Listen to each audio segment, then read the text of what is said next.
अंबिकापुर से भी एक बड़ी खबर आपको बताते हैं, जहां पर बारिश से धान भीग गया, यानी कि यहां पर भी असर देखने को मिला है दीवार का। सरगुजा में लगातार बारिश से किसानों को नुकसान हुआ है। बारिश से खुले में रखा धान भीग चुका है। 1 दिसंबर से धान की खरीदी होनी, लेकिन प्रदेश के अलग अलग हिस्सों से अब ये जानकारी मिल रही है कि खुले में पड़ा धान कई जगहों पर भीग चुका है। तो ऐसे में एक बड़ी मुसीबत मौसम ने खड़ी कर दी है किसानों के लिए। धान खरीदी शुरू होने के ठीक पहले बड़ी मुसीबत अब किसानों के सामने खड़ी हुई है। धान भीग चुका है। ऐसे में अब सवाल ये उठता है कि आखिरकार वो धान कैसे बेचें।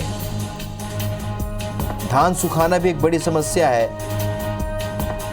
अभिषेक हमारे सहयोगी इस वक्त फोन लाइन पर जुड़ चुके हैं। अभिषेक, बलरामपुर का हालचाल हमने अभी जाना और कुछ ऐसे ही हालात सरगुजा में भी देखने को मिल रहे हैं। क्या कुछ हालात हैं और किस तरह की लापरवाही यहाँ पर प्रशासनिक चूक भी है क्या?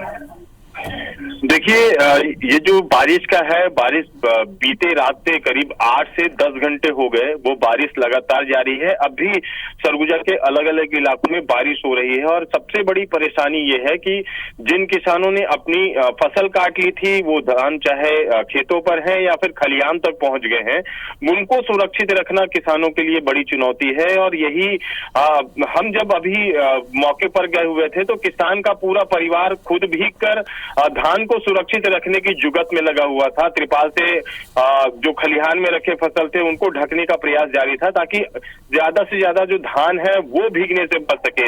लेकिन जो रात से बारिश है उसके कारण ये माना जा रहा है कि जो खलिहान में और खेत में कटे हुए धान है वो पूरी तरीके से भीग चुके हैं और अभी भी मौसम खुला हुआ नहीं है, लगातार बारिश है। तो ये अंदेशा ये भी है कि आने वाले दिनों में भी धान कैसे सूखेगा और कैसे सुरक्षित रखेगा। 1 दिसंबर से एक तरह से ये माना ये है कि जब धान की खरीदी होगी तो धान पूरी तरीके से सूखे होने चाहिए, तभी उनको जो किसान है वो समिति में भेज सकते हैं। तो बड़ी परेशानी किसानों के लिए खड़ी हो गई है। हालांकि जब इसके पहले भी करीब 1 हफ्ते पहले भी बारिश का मौसम, बारिश यहाँ पर हुई थी सरगुजा में, तो कृषि विभाग की तरफ से कोई भी सर्वे नहीं कराया गया था। लेकिन अब देखना होगा कि विभाग किस तरह से इसे सर्वे कराता है और क्या किसानों को जो उनके फसल का नुकसान है वो उसका कुछ मुआवजा मिल पाता है कि नहीं, ये भी देखने वाली बात होगी। ठीक है अभिषेक, इस जानकारी के लिए आपका बहुत बहुत शुक्रिया। तो बलरामपुर के बाद अंबिकापुर में भी लगातार बारिश का असर देखने को मिला है। सरगुजा में भी लगातार बारिश से किसानों का धान भीग चुका है और खुले में पड़ा धान भीग चुका है। 2 तस्वीरें इस वक्त आप देख रहे हैं।